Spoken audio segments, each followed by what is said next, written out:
How Gandhi reacted to over 1,000 Indians killed. The Great Trial, 1919 to 1922. The First World War was over, but in March 1919, the British government introduced a law in India which allowed them to imprison people without trial. Gandhi was extremely angry about these laws. He traveled to Delhi and then to Madras to talk to other leaders about fighting against them. In Madras, he stayed with Chakravarti Rajagopalachari, a lawyer who had sent money to Gandhi in South Africa and who wanted to work with him. Gandhi's idea was that the whole of India should stop working for one day. During that day, everyone would fast and pray. Some Indian leaders were already in prison, but others joined Gandhi. The writer and Congress leader Sarojini Naidu, who had met Gandhi in London in 1914, joined the fight against the laws. She had described Gandhi in 1917 as a dreamer of impossible dreams, a strange man with a calm, gentle smile. Across the whole of India, rich and poor, Hindus and Muslims listened to Gandhi. On the 6th of April, everyone stopped working. In Bombay, Gandhi spoke to a crowd of 5,000 Muslims before they went to pray. Vallabhbhai Patel helped, and Jawaharlal Nehru joined the strike in Allahabad. There was some violence in Delhi and in Ahmedabad. In Amritsar, in the Punjab province in the far north of India, 3 British bankers were killed by an angry crowd after the government had arrested 2 leaders. Then, on 13th of April 1919, a crowd of 20,000 people went to a meeting in Jallianwala Bagh, a garden with tall buildings on every side. A new British officer, General Dyer, was commanding the soldiers in Amritsar. He had said that no meetings were allowed, but many people in the crowd did not know about this order. General Dyer took soldiers to Jallianwala Bagh, and without warning, he ordered them to shoot. There was no escape for the crowd because the soldiers stood at the only exit. Probably more than 1,000 people were killed and more than 1,000 were injured. People all over the world heard about this terrible crime. Many British people were ashamed of the Amritsar murders, but others collected money for General Dyer, who became ill and left India. After this, Gandhi wanted the end of British government in India, but he was ashamed of the violence of the crowds too. He believed that the strike had been a mistake because people were not ready for satyagraha. He needed more people who were trained to control the crowds. He began to teach people about satyagraha by writing for 2 newspapers, Young India in English and Navajivan in Gujarati. In October 1919, the government allowed Gandhi to visit the Punjab for the first time. Many leaders were in prison, but Motilal Nehru and Charles Andrews came to meet him in Lahore. A great crowd met him at the railway station, and for 3 months he traveled through the province, talking to people about the political situation and about the spinning wheel and the material called khadi. Gandhi wanted poor villagers to be able to make their own clothes cheaply. He learnt to spin in 1917 and began to make cotton material for his own clothes. Gandhi loved his spinning wheel and used it every day for the rest of his life. The cotton from the spinning wheel was called khadi, and it was thicker and rougher than factory cotton. More and more people began wearing clothes made of khadi. Gandhi did not like the way that factories and machines had changed the lives of villagers and taken away their jobs. He wanted rich and poor people to become closer. He believed that rich people should work like everyone else and use their money, land, and factories to help other people. Gandhi continued to travel to many cities and villages, speaking to great crowds about Muslims and Hindus working together, about changing Indian life, about spinning, and about untouchables. When Gandhi's train was going through a town, crowds came from the towns and villages to see him. Gandhi was patient with the crowds, but at times they made it difficult for him to sleep or rest. In 1920, Gandhi and other leaders told the Indian people that they should stop working with the British. It was time for India to have its own government.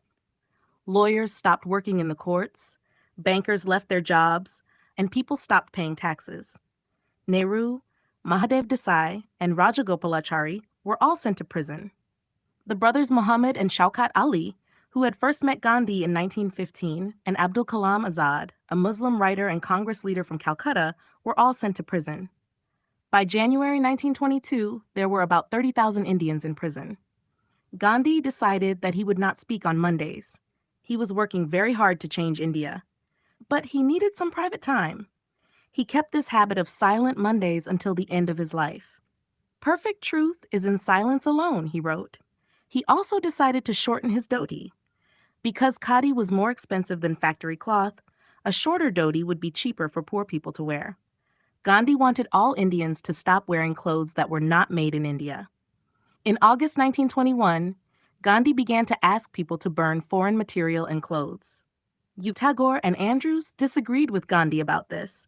Gandhi told Tagore that the poor needed work, and he continued his campaign. In February 1922, there was violence in several cities, and in Chauri Chaura, in Uttar Pradesh, an angry crowd killed a group of police. Gandhi felt responsible. He collected a team to work on a new teaching program called the Constructive Program. Workers were sent to schools to ask them to accept untouchable children. They took spinning wheels to homes and talked to villagers about Hindus and Muslims working together. In March 1922, police arrived at the ashram and arrested Gandhi because he was writing against the government. He was taken to the nearby Sabarmati prison, and a week later he was taken to court. He used the trial to explain his ideas. Gandhi agreed that he had some responsibility for the violence in the country. He told the court that he wanted to avoid violence. Nonviolence was his first belief, and also his last belief. I know that my people have sometimes gone mad. I am deeply sorry for it, he said. But the British government had harmed India, and so he chose to work against it. He spoke of the laws which sent Indians to prison without trial, and about the crime at Amritsar. India had become poorer and more helpless because of the British government, Gandhi said.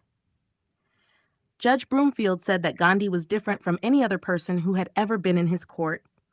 He realized that Gandhi had always spoken against violence, but it was his job to judge Gandhi by the law. The judge sent Gandhi to prison for 6 years. At midnight, Gandhi was taken from Sabarmati prison.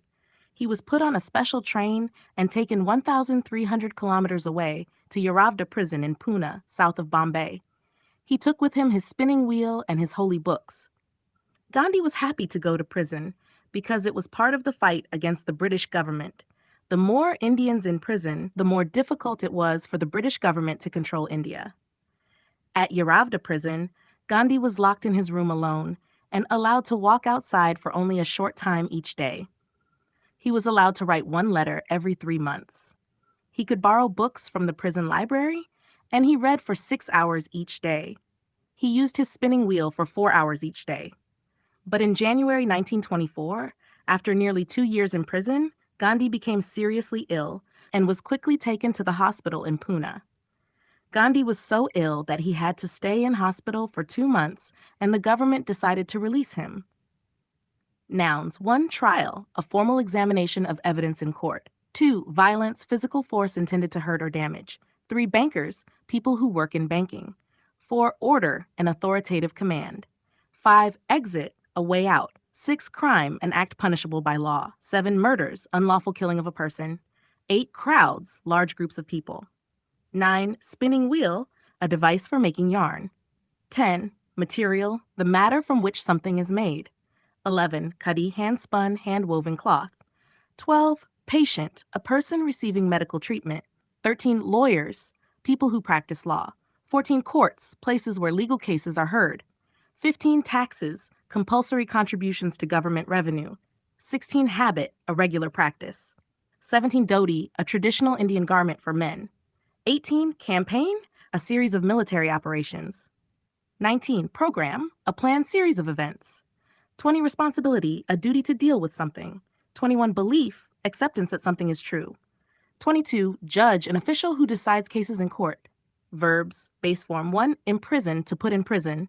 2. Strike, to hit forcibly. 3. Shoot, to fire a bullet. 4. Escape, to break free.